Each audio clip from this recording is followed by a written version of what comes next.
I think we'll another two lessons, and we will be done. So let me share my screen.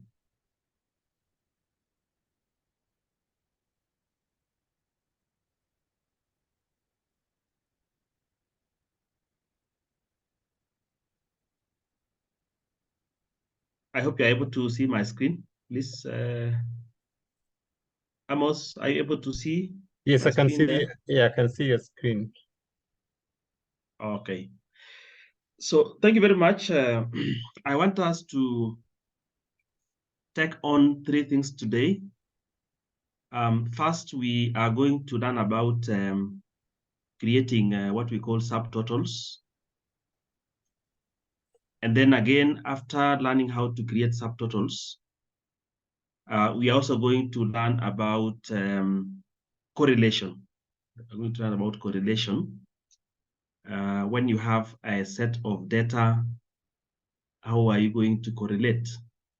We are going to see how to run a procedure called correlation.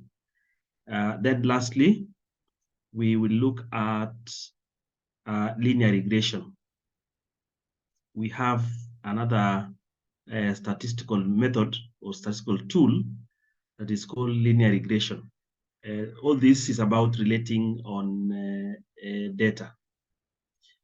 So we are going to look at those three items, and straight away we will begin from subtotals. Now, what we have is sometimes,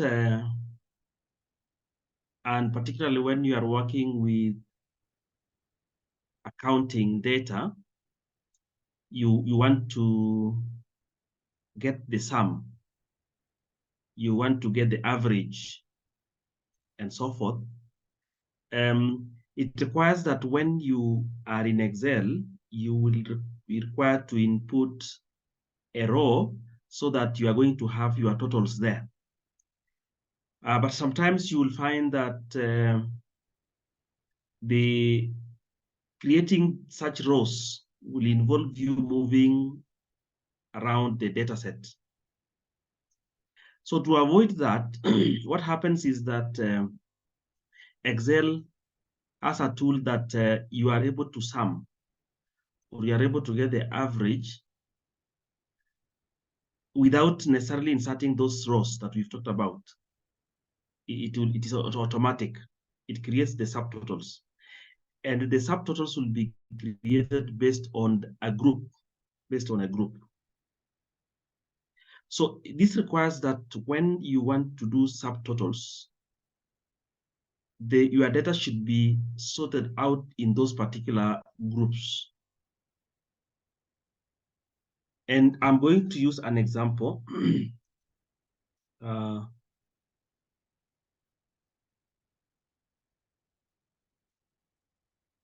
I'm going to open one example that we are going to use.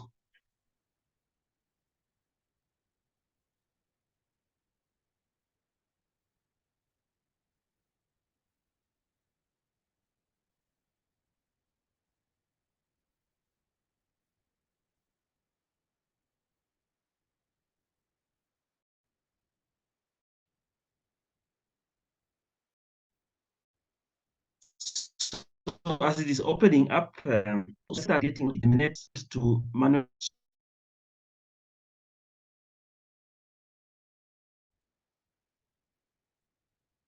Sorry, this computer is, yes, correct.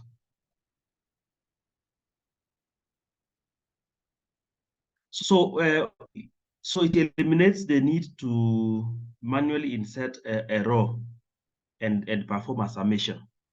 Okay, so that is basically what this procedure will do.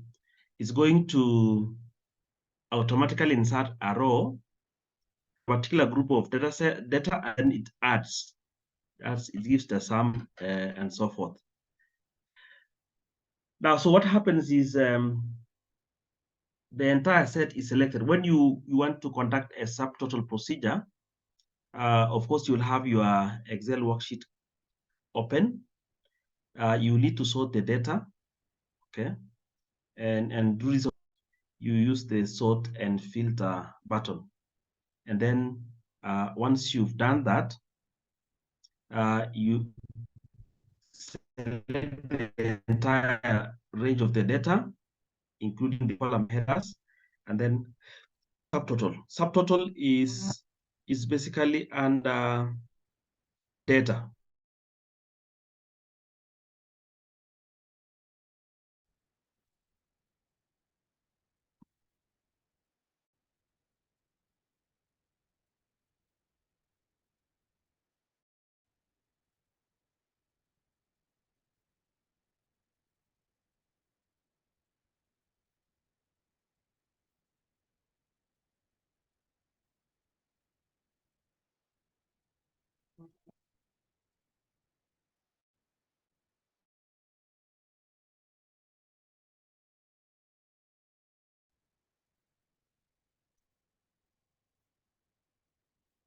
Now, here, I have some data set, and you can see that I have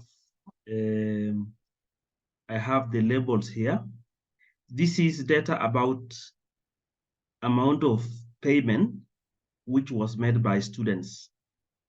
And you can see here we have the term, we have the last name of that particular student, we have the first name, we have the admission number, and then we have the amount which was paid. And you can see here that, let me expand this a bit.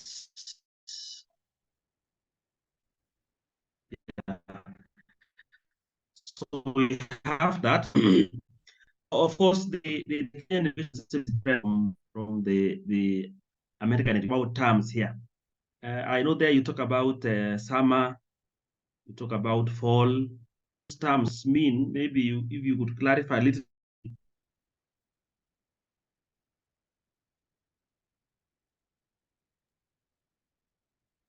Hello? Yeah, Yeah, here so, we so, have so, 4 seasons. We have 4 seasons. There is 4 seasons, yes. winter, yeah, winter, spring, fall, summer. Like now, fall should be beginning in mid-September. Okay. So we're still in summer.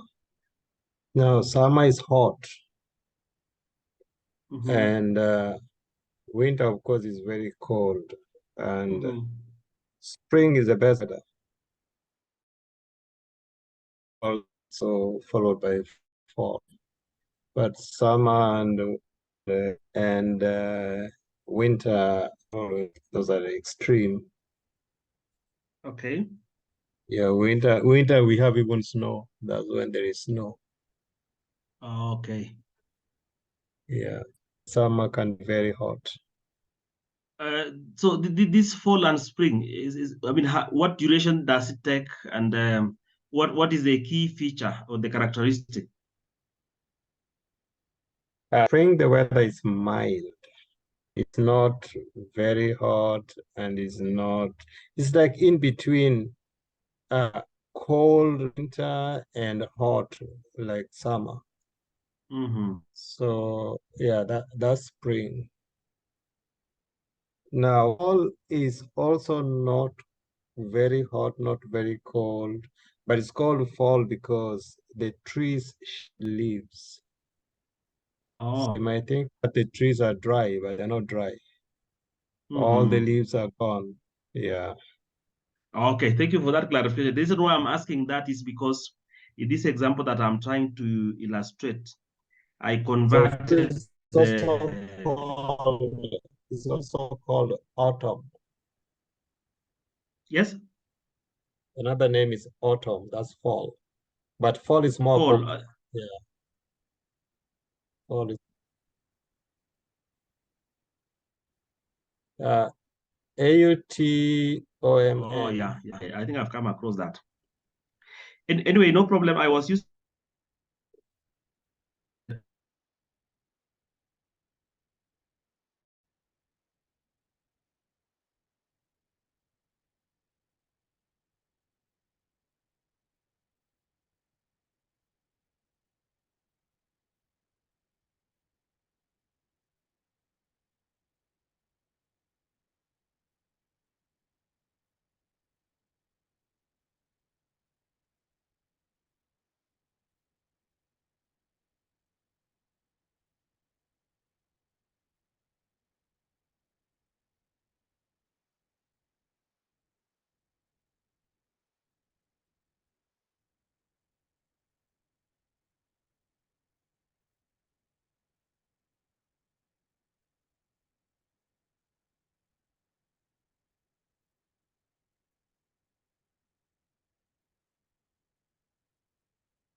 so for us to be able to correct the procedure, what we are going to do is to open our data set, which we have it open here.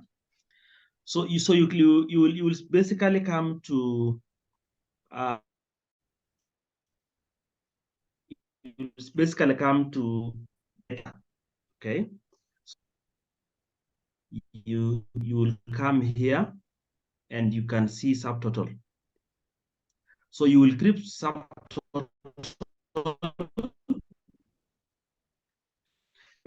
Remember, as I said, group. So you will basically click subtotal.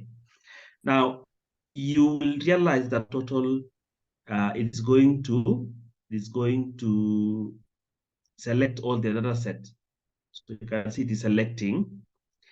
Now you will have this dialog window, and you can see here that at each change in, so where do you want to create the subtotal?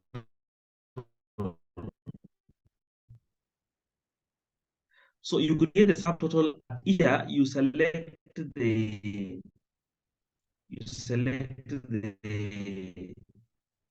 the column that you want to create the subtotal.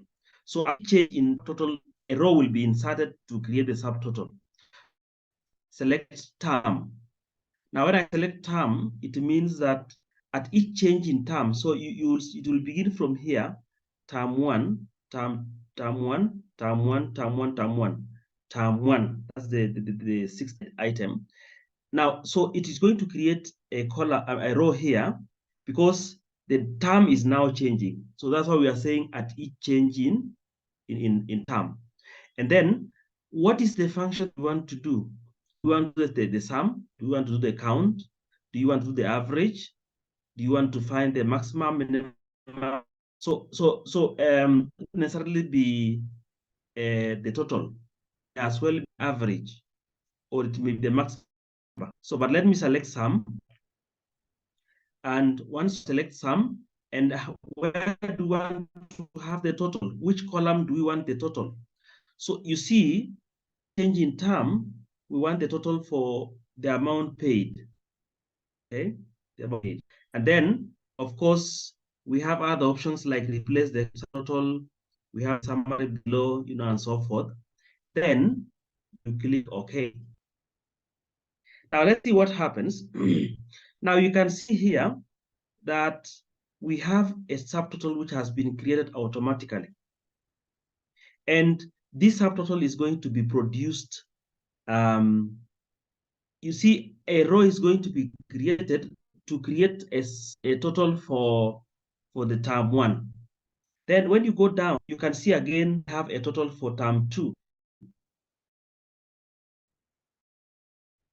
So automatically it creates that. Now then we have the term one total, which is given here. And importantly, we now have the grand total.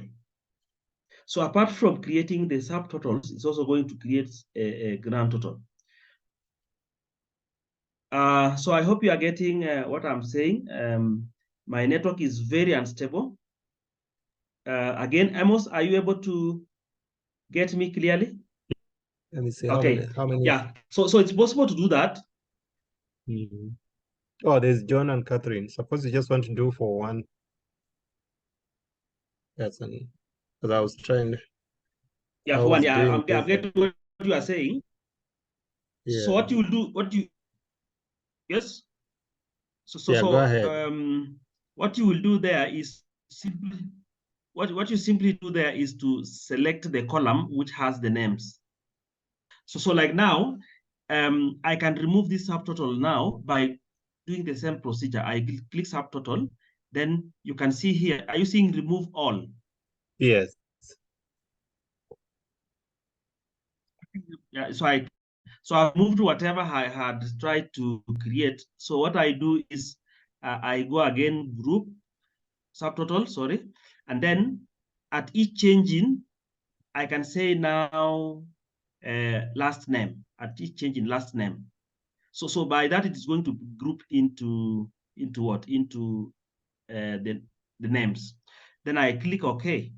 Now when I click OK, you can now see here that it has created using this column. It's creating the total Smith subtotal for for Smith for term 2. Then we have a subtotal for Jones for term 2.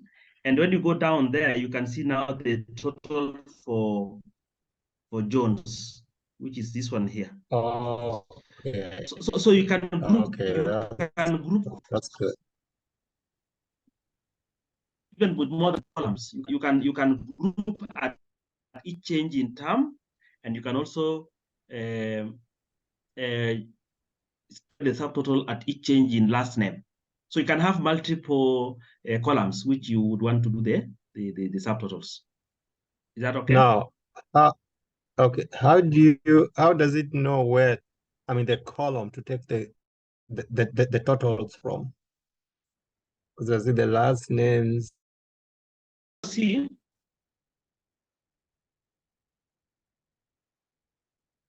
I'm getting the point. What happens is you see this here subtotal at each change in.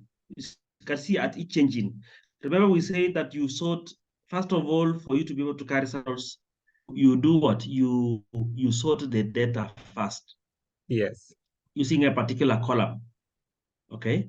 So once you sort, so at each change in that particular, remember now it will be in groups. So at each change in that particular column, then it's going to insert a subtotal there. No, what I'm asking is, you see, we got two columns there with numbers. I don't know if one is being, because they're not text, Yes. they're both numbers. So how come it doesn't take the subtotals for the admissions? Yes. Because we click subtotal here, you can see here, we are using the function sum, but we are adding the subtotal to the amount. You can see the amount here is selected. Okay. All right. It is checked. Okay, I get In you. fact, sometimes when you click now admission number, if you click the admission number, it's going to sum admission number again. Okay. But you see, we cannot sum admission number because it's not reasonable, you know. Yeah, I know. It is not. It doesn't make sense, but Now, so okay, I just was just yeah, wondering how yes. Excel figures it out. So you have to check it there. Okay, good. Oh, okay, Mhm. yeah, you have to check. Yeah, so okay, subtotal is pretty straightforward.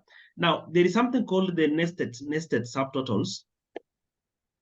When we talk about nested subtotals, we are talking about you know at different levels. We are using nested subtotals to to get subtotal more than one level of data. Okay, so it's the same procedure, but basically what happens is you will basically select any cell within the range of the data and you proceed as before. Now, what I mean here is you basically have you simply use the checkbox. Okay, simply use the checkbox, of course, to add additional subtotal. Now let me illustrate that briefly. What we have is I'll basically, like now I have, okay, let me remove this subtotal. Let me remove this subtotal. Yeah, just to be clean. So what I do is I simply click subtotal, then I simply click here at each change in term, and then the function that I'm going to use is sum. Then I'm going to use the amount in Kenya shillings, and then I simply write here. I simply uncheck this so that I have that. So it's now giving the totals by the term. Then I now come again, subtotal. Then I have the same thing, but now this time I can change to last name. Can change to last name. Okay, and then I add the subtotal for the amount. Then I click OK. So you can see here that we are going to have different levels now. And you can be able to see on the left here, okay, we have 2, we have level 3, and so forth, like this, level 3, level 4.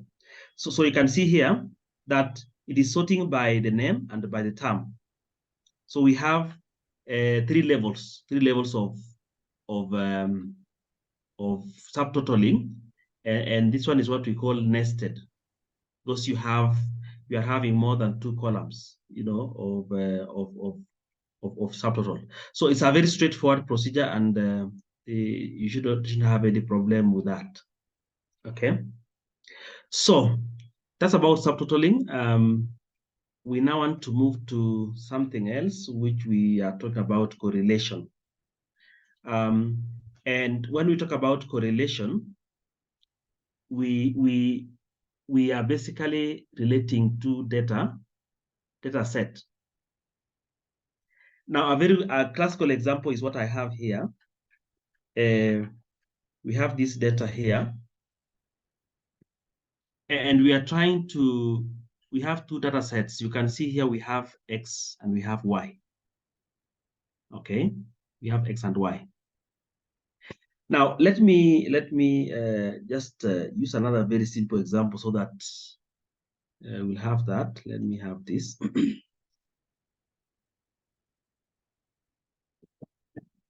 We have is, supposing I have two data sets. Let me say that I have and I'm going to use an example here. We have demand and have the cost. Okay, let me enlarge this. Now we have demand and cost. Okay, this is an example from from business field. Now I can say, fine, this demand is demand for a service, and I'm calling it X, and the cost, I call it Y. Sometimes we designate variables using letters like X and Y. Okay. Now let me assume that this is transport, and in most cases when there is a high season, like for example, where here in Kenya, what happens is that during festivities, people travel home, or people travel to their rural homes to join their families. And sometimes you'll find that the demand for transport is very high. And because of that, the fare, which is actually the cost, goes up. Now, on a scale of 1 to 10, let me say the demand of vehicles during low season maybe is at 4. And you'll find that the cost for fare is 1,500. Okay. Then we can have, say, for example, during the high season when the demand is so high, at maximum, on a scale of 1 to 10, let me put 10, and maybe the fare here is 3,000. Okay, 3,000. Then we have maybe 9, maybe the fare was 2,000. Okay. I want to have five points. Maybe the other one is at 2, and maybe the fare is the usual 800 shillings. Okay. And then maybe we have 8, and we have 1,500. Now, so you can see here that I have two data sets. I have the demand and I have the cost. Okay. So the question that we may ask ourselves is this data relating to this? Is this data here relating to this? So if we want to know if there is a strong relationship between these two, then we do correlation. And sometimes correlation is actually specifically called Pearson correlation. Okay. And you can see here that this data set here, it has how many points? It has, this is the first data set point, 4, 1,500. Then we have the second point is 10, 3,000. Then the third 9, 2,000. Then we have 2, 800. Then we have 8, that. So correlation is just but a statistical tool.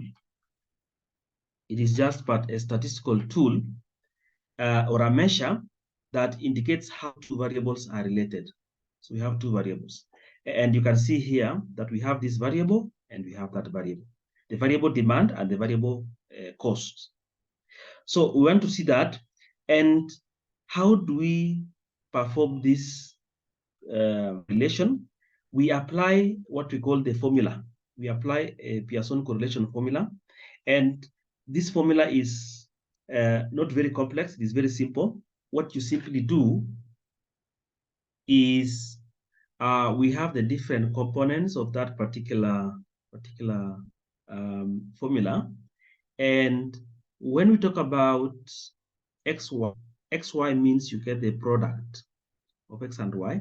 And once you have the product, then you sum. So in our data set here, it means you multiply this and that, you multiply this and that, you multiply this and that, multiply that, and then you sum.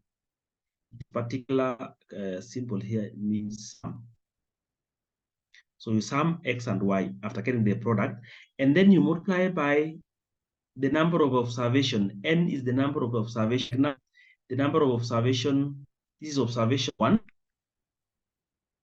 This one here, that is observation 1. This 2, number 2 here is observation 2. Then we have observation 3. Then we have observation 4. We have observation 5. So our n here is the number of observations. Now, this one here is basically you get the sum of x first, and then you get the sum of y, and then you get the product after summing. So that's how you can get this component. So from here, you will sum this first, and then you sum that, and then you get the product of the two. And then now again here down in the denominator, we have the square root of all this. So you square the values of x, and then you sum. You square it first, then you sum, and then you multiply by 5. Then minus, you sum first, then you square. Here you get the squares, then you sum. But here you square, you get the sum first, and then you square. The same thing here. And when you calculate, when you compute this using that formula, you get the correlation coefficient, and that value is usually any value between -1 and +1. Okay, so you now have you can now have values like this. On the extreme left, we have -1. On the extreme right, we have +1. But in between, we have values. You can see, you can get a value like this one here, which means there is negative correlation. You can get a value here, 0.54, which means it's a positive correlation. 0.748 is a positive correlation. You will get a value, any value within -1 and +1. So always, when you calculate correlation coefficient, you'll get a value between -1 and +1.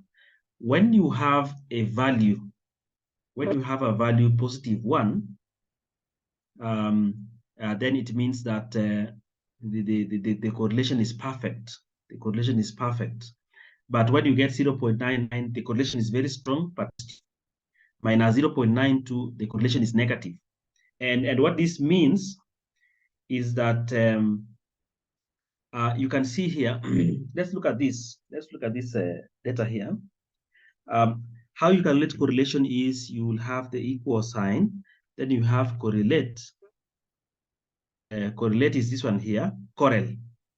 And you'll see basically select this, okay? And then you have a comma, select the next array, and then you close that. You close that bracket there, and then you press enter. You can see here, I'm getting a value 0.85. Now 0.85 and it means that the relationship between demand and cost is they are highly correlated, high positive correlation, because this is approaching 1. It's approaching 1. It's approaching +1. So the correlation is very high. And what has this been? It means that when the demand goes up, the cost also goes up. It means, and you can be able to have this. You can be able to have this in a graph, as we'll be able to see in in a while. When you plot this now, when you plot this variable with this one in a coordinate system, you will see that there will be a pattern.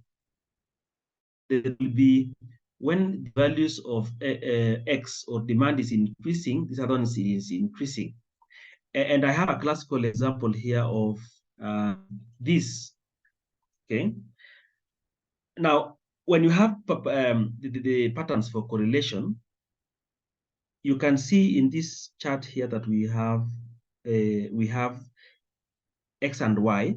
So you can see as the values of x increase, the values of y are increasing, and therefore you will see some line, some best fit line going like that. And by doing this, you'll find that the correlation is positive. Okay, dependent variable and the dependent variable, there is positive correlation. Now, in addition, where the data points are scattered like this, then the Pearson correlation is approaching 0. It may be 0 or very close to 0, and you'll find that there is little or no correlation when you plot like that. And of course, lastly, when we have negative correlation, it means that one value is increasing. When one value is increasing, the other one is reducing. Okay, and that's why you can see, if I was to draw a best fit line, then it will simply go down like that. Okay, so those are patterns of correlation, and running correlation is as easy as what we have talked about here. Remember, it's basically correl, as you can be able to see in this syntax here. You have this syntax here. Yeah, we have, sorry, where is it? Okay, yeah, maybe I can use this one here. So you can see here, we have Corel, and then now this is the first array. C2 through C7 is the first array, then D2, D7 is the second array, and they are separated by a comma. Then it will be able to give you this particular, statistic. Okay, so that's how you calculate correlation. How you interpret is equally important. You need to, is the value positive or negative? And is the value approaching 1 or is approaching 0?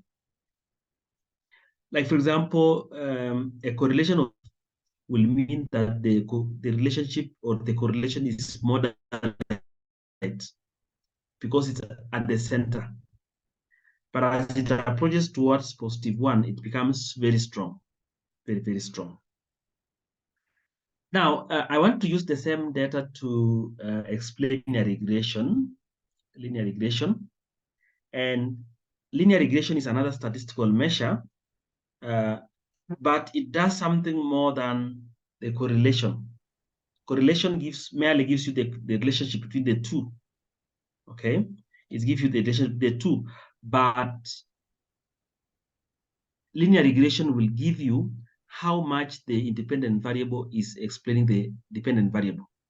Okay, now you will be able to see that. Let me just go here. In the linear regression, there's a distinction between the dependent variable and the independent variable. Now you can see in our data set here that actually the demand is going to dictate the cost, and therefore this one is going to be the dependent variable. So it's going to be the dependent variable. Okay. Have the dependent variable, and then here we will have the, sorry, this is independent variable. Sorry for that, independent variable, and this one is dependent variable. So what this cost is going to depend on the demand. When the demand increases, the cost increases. When the demand decreases, so it's going to decrease, and therefore we can differentiate the independent variable and dependent variable. Now, when you are conducting linear regression, what you will basically do,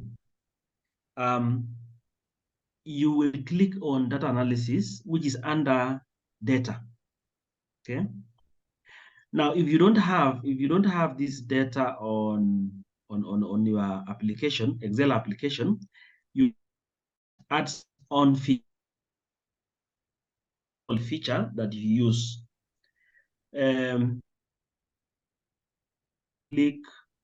You click file, and then open. You'll get that have add-ins, that particular function. And once you click add in,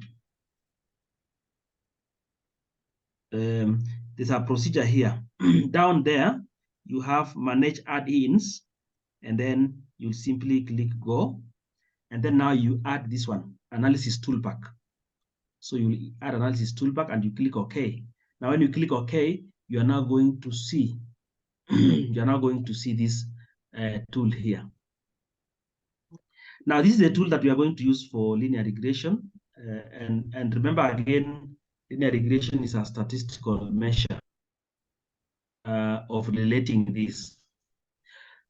So if I was to conduct linear regression here, I'll basically click on data analysis. So remember that data analysis is under data. Then you will click regression. You can see here we have quite a number of statistical measures, like the statistics. We have covariance, correlation, and so forth. Then I'll click regression. Then I click OK. Now this dialog box here will tell me to select the arrays. So I'll select this. Okay, that is the input. sorry, y range should be this one here. So sorry. I select the input y range. The input y range is this one here. So remember, I'm selecting including the label. Select that. Then this one is the input x. We have the input x. Sorry, my internet is unstable. Yeah. So we have here we have the input x range. The input x range is this one here. So I select that. Okay. So I've selected the independent variable, which is y. I've sort of selected the input variable. I mean the independent variable, which is x. I've selected there. So you can see these are the ranges, and I need to check these. I have included plus the labels, demand and cost. You see, when I select this one here, it's now going to deal with the values only. Okay. And once I have that, these are optional. The normal probability plots, we have the residuals. These are just additional. Maybe I can add one. Let me add the line, give me the graph. And once I've done that, I click OK. Now, when I click OK, you can see it is giving us some output here.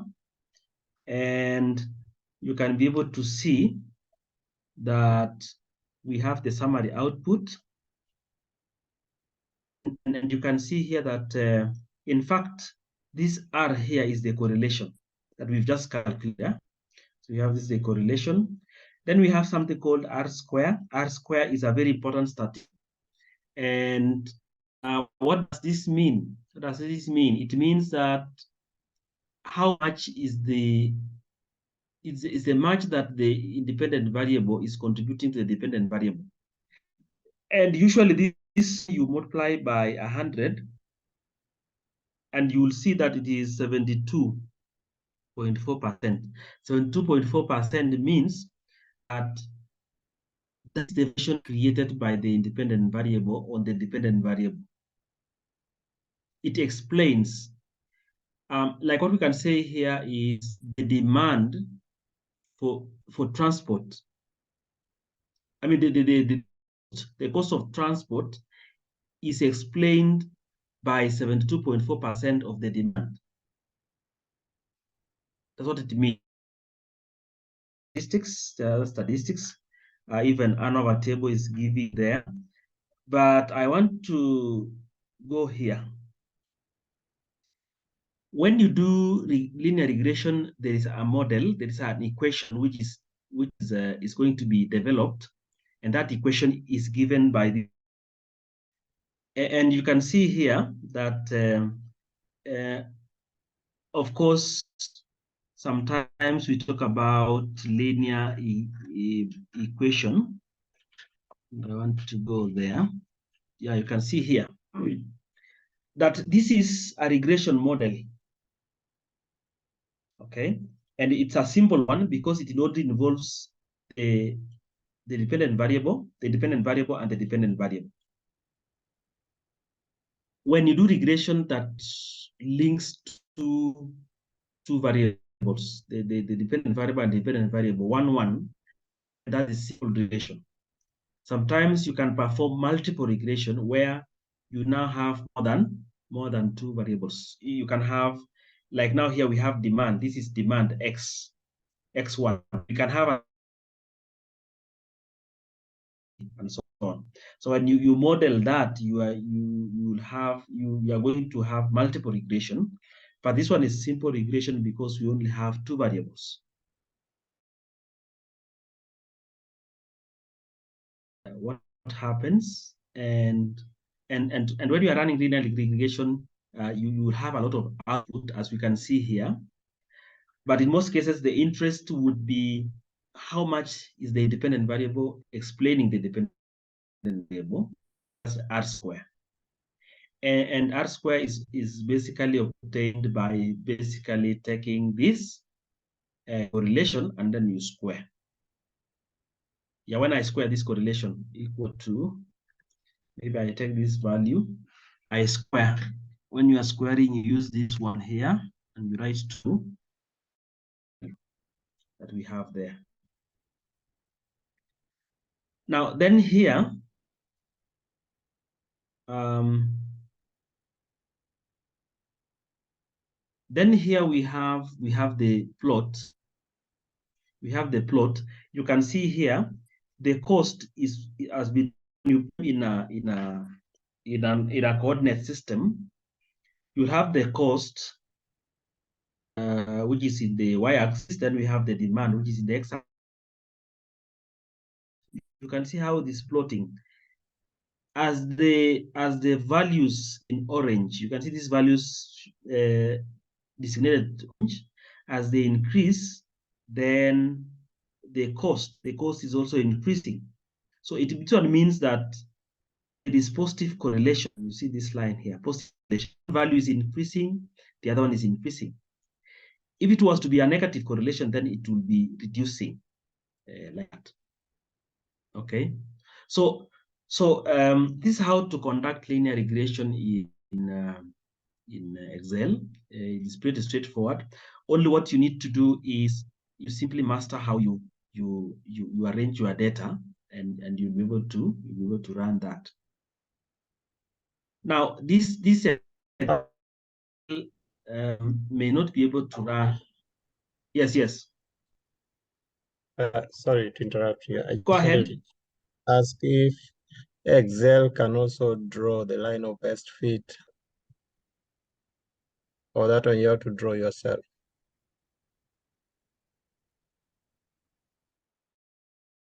It here. I had it here. You can see here. I think it should be able to draw.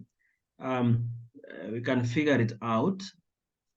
Let me try again. I click data analysis, so I come to regression. Okay, then I have selected that. Now, so here it's giving me line fit plots, giving us the plots. I don't know if it's able to draw the line. Let me see.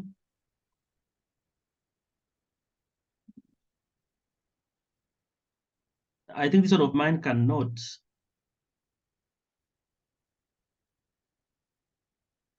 Okay. Yeah, I am not seeing it here. I'm not seeing it here. We can always figure it out, but I'm sure this version of mine may not be able to do.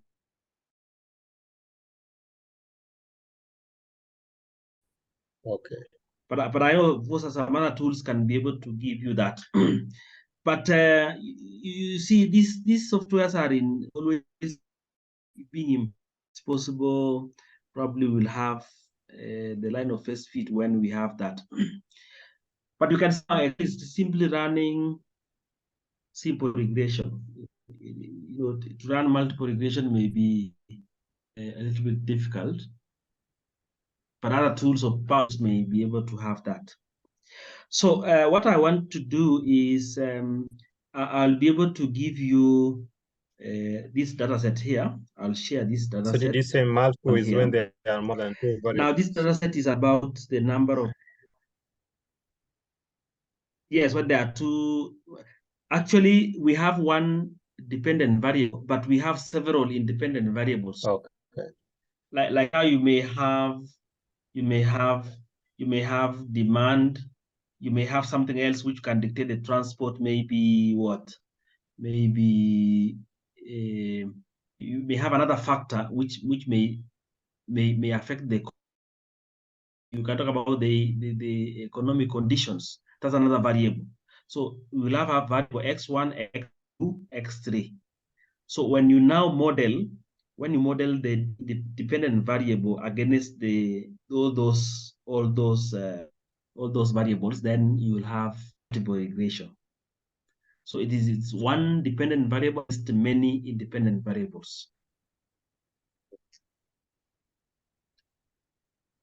So I hope that is okay. Now I'll share this data with you.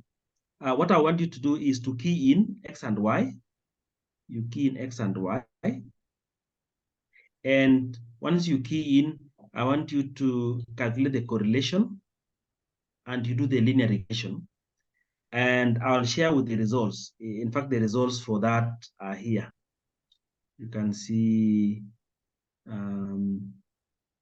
yeah, you have this one here. You should be able to do it. You should be able to get such, and then you should be able to get the values, the regression statistics, the multiple regression. Remember, we say this one is correlation. Then you get the R square. Then you go here. This is the equation. I also want you to generate the equation for that linear regression, and send you send this one to my email. You can send to my email, and let me share that email in the chats. So so I want you to use the to key in X and Y. And once you key in X and Y, now try to calculate the correlation and you try to model the linear regression. And then you send me to the email, then I'll check. So we have talked about three things today. We've talked about the subtotal. I would want you to practice. You can use the employee data. We had employee data which I've shared. You can jump in there and you try to figure out subtotals. I think there were some currencies there. You can do that, but remember we said you sort first. You sort and then you can do that. Talked about the correlation. Remember correlation is okay. It's quantitative. You look at the relationship between two quantitative variables which have numerics, and how you conduct it. You use query, and then you say array 1, array 2, and then the data analysis tool, which if it's not in your computer, you can activate or you can add in, and then you'll be able to carry out using that. So I want to have some few comments from the class. Any reactions about probably today's lessons or the past lessons? Because we want to stop at 4:30.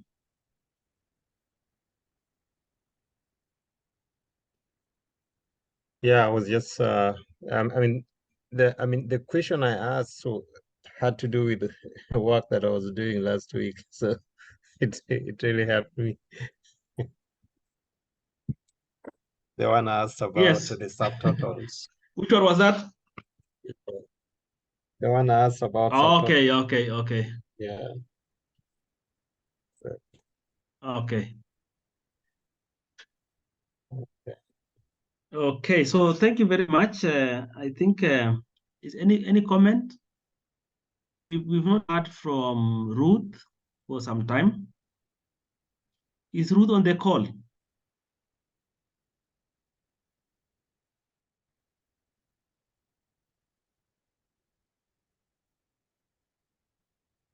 I saw her there. I think she's there. She's there. Yes. Okay, so no problem. Anyway, we can have the. Yes. So do you want Maybe Yvonne, you can stop. Yvonne, you can stop the recording so that. Okay. So do you want the